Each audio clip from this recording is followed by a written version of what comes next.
Assalamualaikum warahmatullahi wabarakatuh. Waalaikumsalam warahmatullahi wabarakatuh. Bismillahirrahmanirrahim. Alhamdulillahirabbil alamin. Wassalatu wassalamu ala asyrofil anbiya wa imamil mursalin Sayyidina Muhammadin wa ala alihi wa sahbihi ajma'in. Amma ba'du. Hadaratil mukarramin, para masyayikh, para asatil, kaum muslimin rahimahumullah. Alhamdulillah, bersyukur kepada Allah Subhanahu wa taala atas segala limpahan taufik hidayah inayah yang telah dianugerahkan kepada kita sekalian, sehingga kita pada malam hari ini masih diberi kesempatan oleh Allah Subhanahu wa taala untuk selalu mengikuti kajian rutin di Masjid Al-Ikhlas Maisan dalam keadaan sihah walafiat.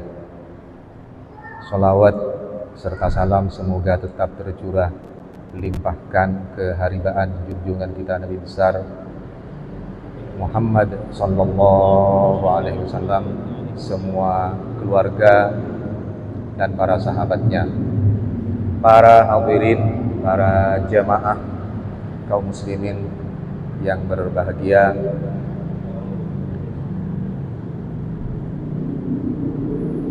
Sekarang ini masih momennya Lebaran, Idul Fitri. Marilah kita di bulan Syawal ini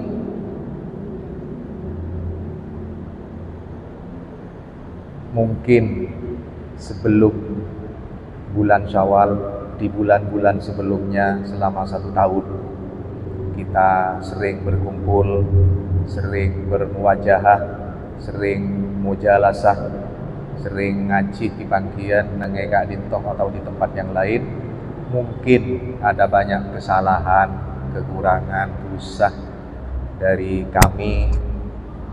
Jadi mohon kami minta maaf, hanya wana saborah saya sungguh bersah. Saya kaya juga dari panjenengan saja, manakala ada kekeliruan, kesalahan, dosa pada kami, disengaja atau tidak, kecil atau besar, tentunya kami sudah mengampuni.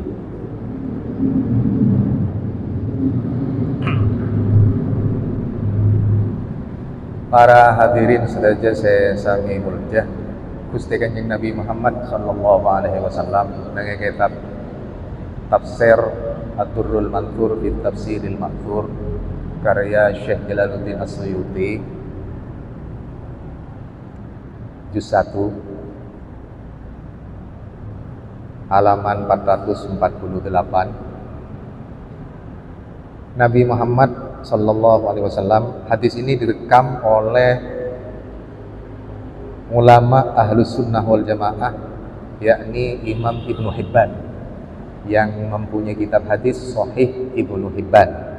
Juga banyak yang merekam hadis ini, diantaranya Imam Al-Hakim Shahihul Mustadrak, Imam Al-Baihaqi, bahkan Imam Bukhari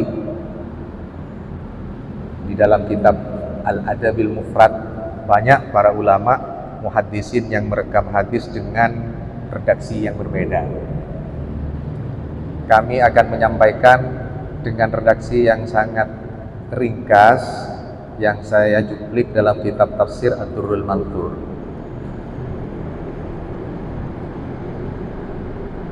Nabi Muhammad sallallahu alaihi wasallam dulu ketika beliau masih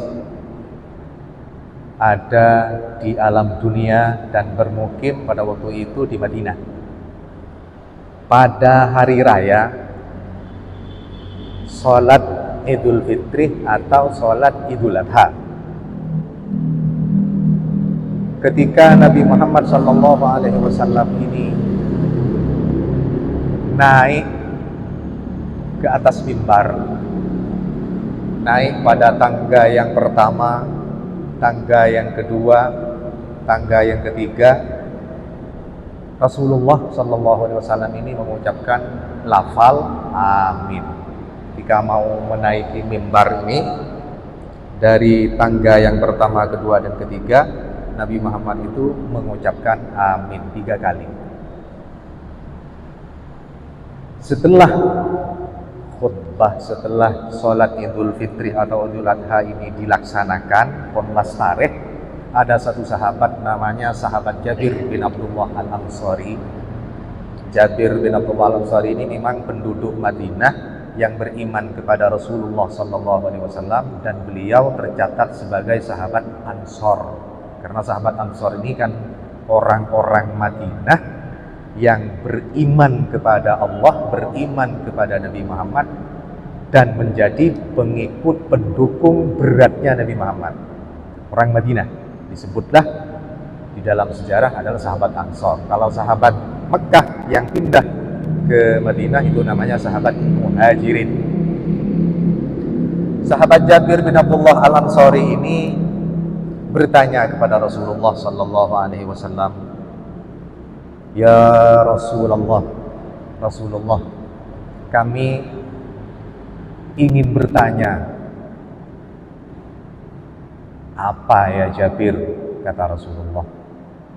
"Mengapa ajunan ketika naik mimbar mau membaca khutbah pada tangga yang pertama ajunan maus amin, tangga yang kedua maus amin, tangga yang ketiga deg-deg sekaping telok juga ajunan maus amin.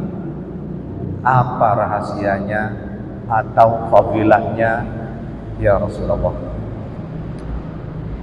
Nabi Muhammad menjawab pertanyaan sahabat Jabir bin Abdullah Al-Ansari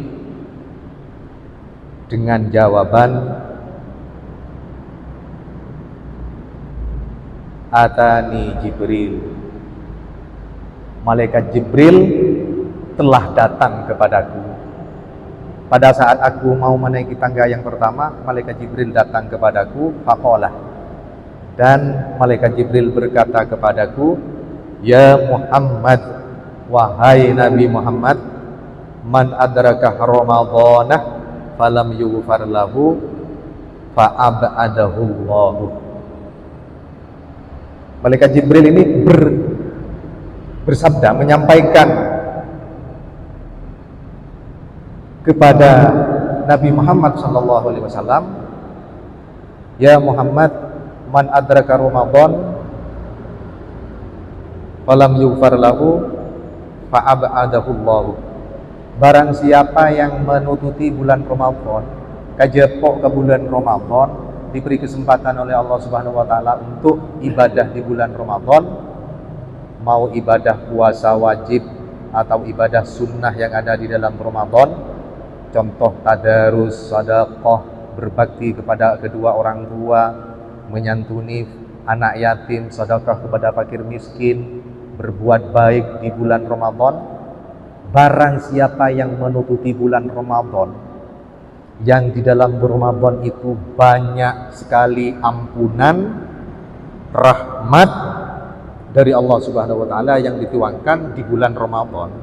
Kemudian orang yang menututi bulan Ramadan itu setelah keluar dari bulan Ramadan, dosanya masih belum diampuni. Orang kejepok ke bulan Ramadan sebulan penting, bila pun lobar bulan Ramadan, bulan Syawal kemudik, tuh sana kita isopora sama Allah Subhanahu wa taala. Ini kan orang yang rugi. Orang yang rugi. Biasanya orang kalau sudah menututi bulan Ramadan itu karena di dalam bulan Ramadan ada ibadah wajib, ibadah sunnah yang sangat penuh di bulan Ramadan. Siang dan malam, pasti ketika sudah di luar bulan Ramadan, dosanya orang itu akan diampuni oleh Allah Subhanahu wa taala.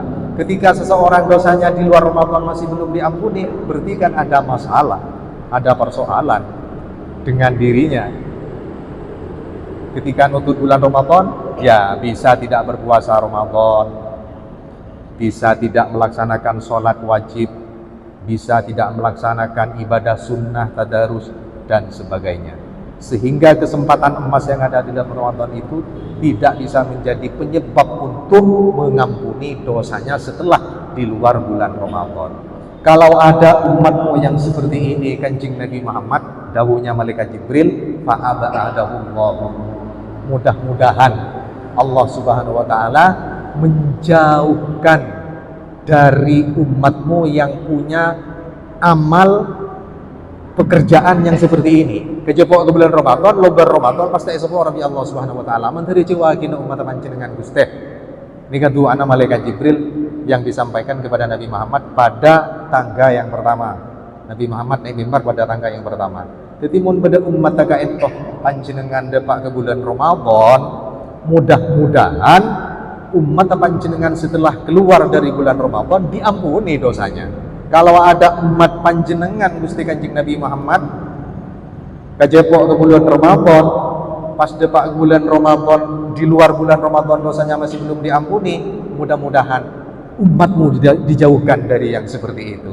Ini kata anak Gusti Kanjeng Nabi. Makanya Gusti Kanjeng Nabi Muhammad SAW itu mengucapkan amin karena didoain oleh malaikat Jibril. Barang siapa yang menutupi bulan Ramadan, keluar Ramadan, dosanya masih belum diampuni oleh Allah Subhanahu wa taala, maka sungguh orang yang sangat merugi. Mudah-mudahan umat panjenengan Gusti Kanjeng Nabi Muhammad dijauhkan dari orang yang seperti ini. Nabi Muhammad mengucapkan amin. Kan engki baca para treta saja, bulan Ramadan itu sebenarnya sebagai latihan kepada kita. Ibadah-ibadah yang ada di bulan Ramadan wajib maupun sunnah itu latihan agar supaya setelah keluar bulan Ramadan, ibadah yang ada di bulan Ramadan baik wajib maupun sunnah itu bisa dilanjutkan, diteruskan sebagai amal ibadah siang malam untuk kita sekalian. Misal di bulan Ramadan kita berpuasa Ramadan, setelah Ramadan kita bisa melaksanakan puasa walaupun itu bukan puasa wajib, apalagi wajib. Misalnya puasa yang wajib, puasa nadar, puasa qadha, ini kan wajib. Atau puasa sunnah 6 hari bulan Syawal, atau puasa-puasa sunnah yang lain di bulan-bulan yang lain, Senin, Kemis, Arafah, Asyura, Tasu'a misalnya. Agar supaya ibadah yang ada di bulan Ramadan itu bisa dilanjutkan di bulan-bulan setelah bulan Ramadan. Begini, kan pelatihan itu puasa. Sholat, biasanya di bulan Ramadan kita sholat berjemaah 5 waktu. Sholat qobliyah, ba'diyah dilaksanakan. Sholat tarawih, sholat tahajud, sholat witir, segala macam sholat dilaksanakan pada bulan Ramadan. Nah, setelah bulan Ramadan, maka ibadah-ibadah sholat itu kita lanjutkan. Sedekah di bulan Ramadan, sering kan kita sedekah pada bulan Ramadan kan, memberikan bantuan, makanan, uang, pakaian kepada fakir, miskin, kepada yatim, piatu, kepada anak yatim, kepada janda, rondo misalnya, yang tidak mampu kita santuni, kita berikan bantuan di bulan Ramadan. Setelah bulan Ramadan, agar supaya kita tetap melanjutkan ibadah-ibadah sedekah yang ada di bulan Ramadan itu dilanjutkan di luar bulan Ramadan. Begini. Tetimun sekain toh orang-orang yang kejepok bulan Ramadan, kemudian di luar bulan Ramadan masih melanjutkan ibadah-ibadah Ramadan itu, maka yakin orang yang seperti itu dosanya akan diampuni oleh Allah Subhanahu wa taala. Mudah-mudahan doanya malaikat Jibril waktu Nabi Muhammad naik tangga yang pertama mau ke mimbar, Nabi Muhammad didoain oleh malaikat Jibril, mudah-mudahan umatmu dijauhkan dari orang yang seperti ini. Ternyata ada umat selangka Gusti. Amin. Nih hobi Gusti Kanjeng Nabi kan ya. Itu pada tangga yang pertama. Yang kedua, Nabi Muhammad mengucapkan amin. Kenapa ajunan Gusti Kanjeng Nabi Muhammad mengucapkan amin pada tangga yang kedua? Malaikat Jibril dawuh kepada saya, ini sabda Rasulullah yang disampaikan kepada sahabat Jabir bin Abdullah Al-Ansari, man adraka walidayhi aw ahadahuma fadakhalan nar fa'abadahullahu wa qultu amin. Barang siapa yang diberi kesempatan untuk berbakti kepada kedua orang tua, ki kejepok kereng sepoduaan, otawa kejepok ka salah setengah, imma kejepok ka babaan, otawa kejepok ka umbenah, pas tidak berbuat baik kepada kedua orang tuanya atau salah satu kedua orang tuanya, orang itu kan akan merugi kan. Bila orang tidak berbakti kepada kedua orang tua, tak berbakti kepada bapak, tak berbakti kepada ibu, tidak berbuat baik kepada bapak ibu ketika hidup di dunia, bahkan menyakiti, menyusahkan, misalnya naudzubillah, maka orang ini akan menjadi orang yang celaka di dunia maupun di akhirat. Kalau ada umatmu yang seperti ini, Gusti Kanjeng Nabi Muhammad, mudah-mudahan dijauhkan oleh Allah Subhanahu wa taala. Mudah-mudahan umat panjenengan dijauhkan dari orang-orang yang tidak berbakti kepada kedua orang tua atau salah satu kedua orang tuanya. Ini doanya malaikat Jibril kepada Gusti Kanjeng Nabi Muhammad ketika Nabi Muhammad menaiki tangga yang kedua. Kan seharusnya orang ketika hidup di alam dunia itu berbakti kepada Allah, berbakti kepada Rasulullah, berbakti kepada kedua orang tua dengan segala macam bakti sudah. Pekerjaan, perbuatan, ucapan yang bisa membuat kedua orang tua kita bahagia, itulah birrul walidain namanya. Jadi ini para aku bisa beri obeng, kemelolo kereng sopo. Bukan hanya orang yang memberikan uang, beras, tapi ucapan kita kepada kedua orang tua itu juga harus dijaga. Jangan sampai kita ada ucapan yang sombong di hadapan kedua orang tua. Jangan sampai ada ucapan yang bisa menyakiti hati orang tua. Jangan sampai wajah kita memandang kedua orang tua dengan wajah yang membuat kedua orang tua kita sedih. Jangan seperti itu. Berbuatlah yang baik kepada kedua orang tua, baik dari ucapan, perbuatan, pekerjaan, semuanya. Kita harus baik di hadapan kedua orang tua. Lah, orang yang punya kesempatan berbakti kepada kedua orang tua atau salah satunya pasti oleh Allah Subhanahu wa taala akan diselamatkan, diberikan keberuntungan, kebahagiaan di dunia maupun di akhirat nanti. Orang yang tidak pernah berbakti kepada kedua orang tua, bahkan menyakiti, bahkan melawan, bengal kering seposi dua, pasti Allah akan memberikan azab, bukan hanya di akhirat, tapi ketika di dunia Allah Subhanahu wa taala sudah akan memberikan azab siksaan. Besakipun orang-orang yang berani bengal kering seposi dua, nengetnya pun tak kira mulia jauh di hutan. Tidak akan pernah mulia orang yang hidup di dunia, hidupnya selalu berani kepada kedua orang tua, apalagi menyakiti. Akhir gelem bunga, akhir gelem sukses dan di nama banyak punya nama banyak hartanah, akhir gelem bunga ya pas susah seorang Allah Subhanahu wa taala di dunia akan sengsara. Gara-gara apa? Sebab tidak berbakti kepada kedua orang tua. Banyak contohnya sudah. Ifnani yu'ajjiluhumullahu ta'ala fid dunya al-baghyu wa aqul walidain. Dua perkara ini oleh Allah Subhanahu wa taala akan disegerakan siksaannya di dunia. Tak usah sampai ke akhirat entar. Kini gitunya pun yadab bi Allah taala. Apa? Yang pertama zalim kepada orang lain. Orang-orang yang selalu zalim, berbuat aniaya kepada orang lain, jangankan di akhirat, di dunia pun sudah dibalas oleh Allah Subhanahu wa taala. Kezaliman itu akan disiksa oleh Allah. Zalim. Yang kedua, orang yang selalu menyakiti kedua orang tua di dunia akan diadab oleh Allah Subhanahu wa taala. Bila diri nikah, malaikat Jibril ini hadir kepada Nabi Muhammad SAW pada tangga yang kedua Nabi naik mimbar.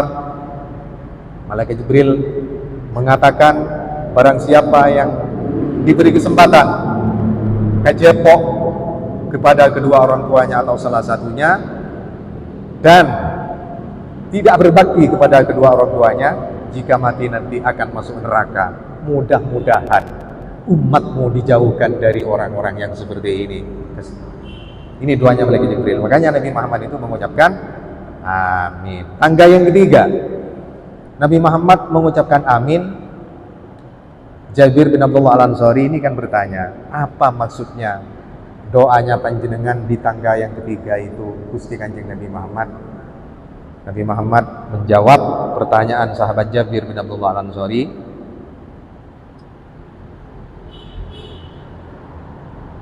malaikat Jibril datang kepadaku dan menyampaikan, man dzukirta indahu falam yusalli alaika fa'abadahullahu.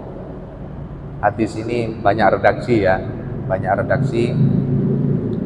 Ini saya kutip dari Sahih Ibnu Hibban yang seperti ini. Mungkin ada yang lainan, ya memang banyak redaksi dan kitab hadis rujukannya kan begini. Jangan terkejut bila berbeda kan begini. Yang penting min masadir ahlus sunnah wal jamaah. Barang siapa Nabi Muhammad, barang siapa yang nama panjenengan disebut di dekatnya, paserah-paserah orang sing ngiding sebutna Gusti Kanjeng Nabi Muhammad, ada sebutan Nabi Muhammad, falam yusalli alaika, mereka yang mendengarkan sebutan panjenengan Gusti Kanjeng Nabi Muhammad tidak membaca salawat kepada engkau, kepada panjenengan, maka orang itu akan menjadi orang yang merugi kan. Ketika seseorang mendengarkan sebutan Nabi Muhammad SAW tidak membaca salawat kepada Nabi Muhammad, maka orang yang mendengarkan sebutan Nabi Muhammad tidak membaca salawat ini akan menjadi orang yang merugi. Ekocak orang yang secerek, ekocak orang yang secerek. Sedangkan orang yang bakhil itu, al-bakhil la yadkhulul jannah. Orang yang cerek, kikir, pelit tidak akan pernah masuk surga. Makanya mudah-mudahan umatmu dijauhkan dari orang-orang yang seperti ini, Kanjeng Nabi Muhammad.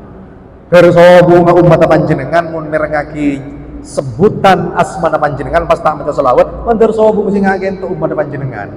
Artinya mudah-mudahan umatnya Nabi Muhammad ketika mendengar sebutan Nabi Muhammad, mereka semua membaca selawat. Segento dari pentingnya orang nikah maca salawat dari Gusti Kanjeng Nabi Muhammad sallallahu alaihi wasallam. Oleh sebab ini marilah kita kajian yang ada di kitab Fathul Mu'in yang dilaksanakan di Masjid Al-Ikhlas, marilah kita semangat dukung bersama. Karena kajian kitab yang ada di Masjid Al-Ikhlas ini murni mencari ilmu. Jadi murni mencari ilmu, bukan kami mengajari, tidak. Panjenengan yang jadi santrinya, tidak. Kami semua yang di depan dan panjenengan semua masih belajar. Jadi murni kami dari rumah datang ke sini ingin mencari ilmu di Masjid Al-Ikhlas. Begitu.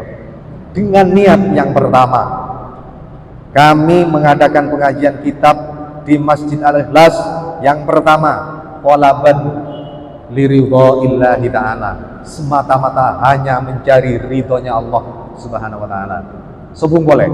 Yang kedua, ittiba'an bi Rasulillah, karena ngereng lampan Gusti Kanjeng Nabi Muhammad sallallahu alaihi wasallam, wa ihya'an li sunnatih, dan ingin menghidupkan sunnah-sunnah Rasulullah.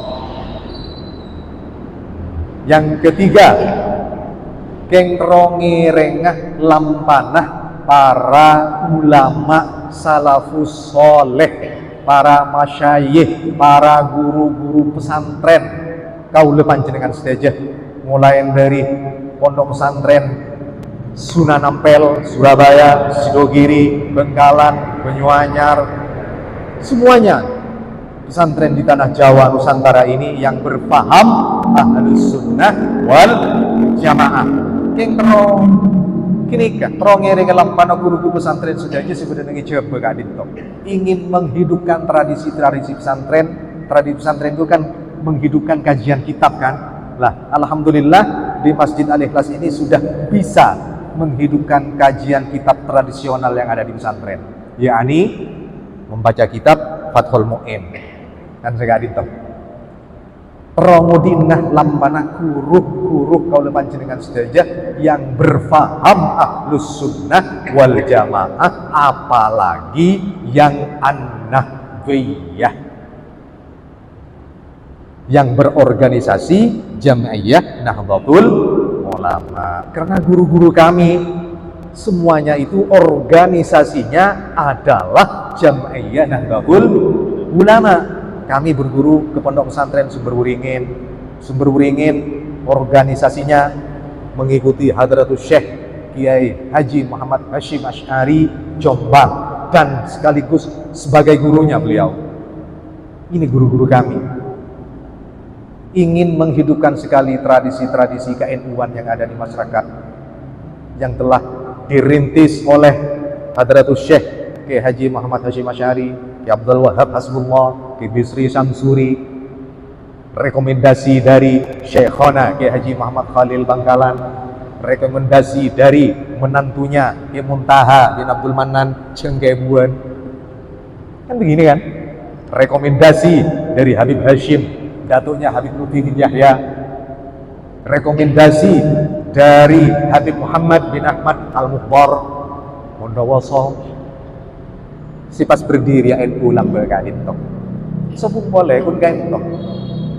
Kan ingki bela diri kain tok. Marilah kita bersama-sama dukung kajian yang ada di Masjid Al-Ikhlas ini, kajian kitab tradisional, kitab Fathul Mu'in dan lain sebagainya. Karena kajian kitab ini kajian yang sudah mentradisi di pesantren.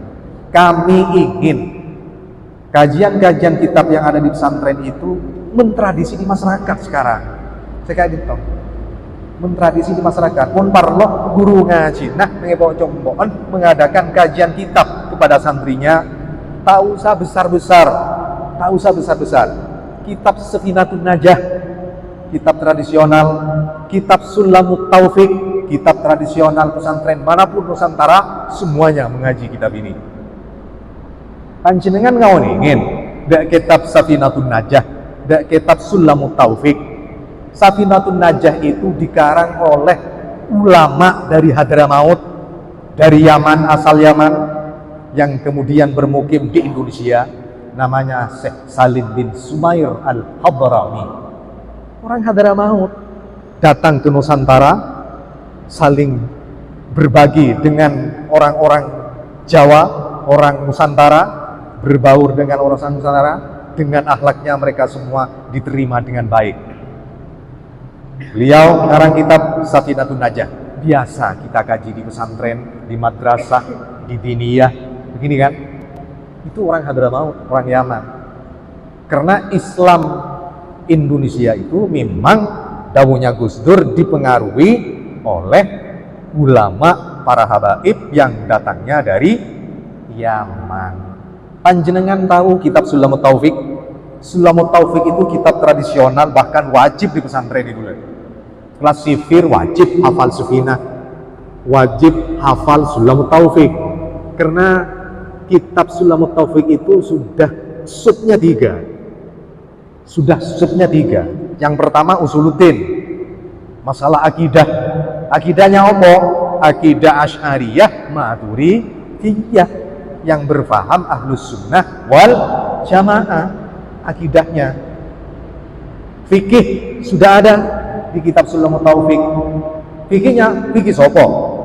Fikihnya 4 madhab: Imam Hanafi, Maliki, Syafi'i, Hambali. Khususnya yang ada di kitab Sulamut Taufik itu bermadhab Imam Muhammad bin Idris Asy-Syafi'i. Jelas sudah kan? Dan sub yang ketiga di dalam kitab Sulamut Taufik itu ada tasawuf. Tasawuf sudah. Ilmu tasawuf sudah lengkap di kitab Sulamut Taufik. Tasawufnya sopo? Nah, di dalam akidah Ahlussunnah wal Jamaah An-Nahwiyah, tasawuf itu mengikuti tasawufnya Syekh Junid bin Muhammad Al-Baghdadi, Hujjatul Islam Abi Hamid Muhammad bin Muhammad Al-Ghazali, wa akhihi shaghir Ahmad bin Muhammad Al-Ghazali, mengikuti tasawufnya Abul Hasan As-Sadili, mengikuti tasawufnya Syekh Abdul Qadir Al-Jilani, dan para ulama-ulama tasawuf yang lain. Ibrahim Ad-Dasuki, Ahmad Ar-Rifai, banyak. Jadi sebenarnya kita mengaji kitab Sunnah Taufiq itu sudah cukup. Ada usuluddin, masalah akidah, ada furu'uddin, ilmu fikih, ada tasawuf, sudah lengkap. Sopo yang ngarang kitab Sunnah Taufiq itu? Panjenengan tahu. Yang ngarang kitab Sunnah Taufiq adalah seorang Sayyid Habib di Tarib, di Hadramaut, ada di desa Masileh, di atas gunung. Namanya As-Sayyid Abdullah bin Husain bin Tahir Ba'alawi, seorang habaib. Semua pesantren di Indonesia ngaji kitab Sunnah Taufiq. Mohon maaf kalau sekarang ada orang yang mengatakan bahwa habaib di Indonesia tidak ada. Ini bohong. Kenapa? Para habaib, para sayyid yang datangnya dari Timur Tengah, khususnya yang dari Hadramaut, yang dari Yaman, ini sudah jutaan yang ada di Indonesia dan ikut andil dalam membangun peradaban civil society yang ada di Indonesia, khususnya pesantren. Buktinya As-Sayyid Abdullah bin Husain bin Tahir Ba'alawi sampai detik ini kitabnya tak tertandingi, tetap laku di pesantren, bahkan menjadi kajian wajib. Jelas nasab-nasab mereka itu di dalam kitab nasab, sangat banyak kitab nasab itu. Tidak usah baca itu sudah. Kita yakin bahwa habaib dzurriyyahnya Rasulullah ada di Indonesia itu karena semata-mata anugerah dari Allah Subhanahu wa taala untuk Indonesia. Kalau bukan anugerah, mustahil bumi Nusantara ini akan dihuni, dipenuhi oleh para habaib yang datangnya dari Timur Tengah, khususnya dari Yaman. Ini wajib kita syukuri kepada Allah Subhanahu wa taala ini. Apalagi Wali Songo, pesantren semuanya yang ada di Nusantara ini mengikuti Wali Songo. Karena pertama kali yang mengadakan pesantren itu kan Sunan Ampel Surabaya. Sunan Ampel Surabaya ini punya murid, banyak muridnya. Syarif Hidayatullah, ada Sunan Giri, Sunan Kudus, Sunan Bonang putranya. Sunan-sunan itu kemudian berputra sehingga keturunan Wali Songo di Nusantara ini sekarang banyak sekali. Sekarang sudah berupa masyayikh atau kiai. Ada yang Bangkalan, Banyuanyar, Sumberuringin, Sotorajo, Gengguk, semuanya itu adalah dzurriyyah dari Wali Songo yang melanjutkan perjuangan mereka di bumi Nusantara ini. Hadratus Syekh Haji Hasyim Asy'ari, Buair Jombang misalnya. Jadi dzurriyyah itu ada dan sudah banyak yang menjadi para kiai sekarang. Guru-guru kita ini tentunya. Yang ingin saya sampaikan, marilah tanam dengan kuat keyakinan kita agar tetap kita mencintai Rasulullah Sallallahu Alaihi Wasallam, mencintai keluarganya, dzurriyyahnya, para habaib, para sayyid, khususnya di bumi Nusantara, mencintai sahabat Nabi Sallallahu Alaihi Wasallam. Inilah akidah Ahlus Sunnah wal Jamaah An-Nahwiyah. Kan saya kan bagi, kalau semakin dikebenya ampun, banyak orang apa tahu sobung sayyid, sobung habib. Dalam kitab ini tidak ada katanya, kitab ini tidak ada, kitab ini tidak ada. Dibuktikan dengan ilmiah tidak ada. Sudah, jangan mengikuti orang-orang yang mengucapkan seperti itu. Kita yakin para habaib barokahnya dapat dirasakan oleh kita. Tinggi kan? Gula panjenengan saja sampai makin menjadi orang yang Islam, yang mukmin, mengamalkan ilmu tradisi pesantren. Ini kan barokahnya para masyayikh, para habaib kan saya itu. Jadi jangan sampai kita menafikan satu saja dzurriyyahnya Rasulullah Sallallahu Alaihi Wasallam yang ada di Nusantara. Karena ini akidah Ahlussunnah wal Jamaah Nahwiyah. Ki Hasyim Asy'ari di dalam kitab beliau An-Nurul Mubin fi Mahabbati Sayyidil Mursalin memberikan pelajaran bahwa Ahlussunnah wal Jamaah Nahwiyah itu cinta Allah, cinta Rasulullah, cinta Ahlul Baitnya Rasulullah, cinta dzurriyyahnya Rasulullah, cinta sahabatnya Rasulullah, cinta istri-istrinya Rasulullah dan keturunannya. Kan begini kan? Gitu. Oleh semakin kayak itu harus jelas. Makanya saya sampaikan tadi di dalam kitab Sulam itu sudah jelas madhabnya madhab Imam Syafi'i. Pola nak orang-orang makin kadang bereen sing ngaku amat heb kalain gini kah berde sing ngaku amat heb lain madhab Imam Syafi'i madhab fulan kan sini kayak gitu. Madhab itu yang resmi internasional yang sudah diakui oleh ulama Ahlussunnah wal Jamaah internasional khususnya NU itu ada 4. Madhab Imam Hanafi, madhab Imam Maliki, madhab Imam Syafi'i, madhab Imam Hambali. Kita warga Indonesia Jawa mengikuti madhabnya Imam Syafi'i, bukan mengikuti madhabnya fulan bin fulan. Sebagaimana yang dikatakan orang sekarang. Jadi tak usah bertampon pon nor NNU ngireng jelas madhab Imam Syafi'i, akidahnya Asy'ariyah Maturidiyah, fikih 4 madhab khususnya Imam Syafi'i, tasawufnya Syekh Junaid bin Muhammad Al-Baghdadi, Hujjatul Islam Abi Hamid Muhammad bin Muhammad Al-Ghazali, Syekh Abdul Qadir Jilani, Abdul Hasan Asyadili. Itu sudah.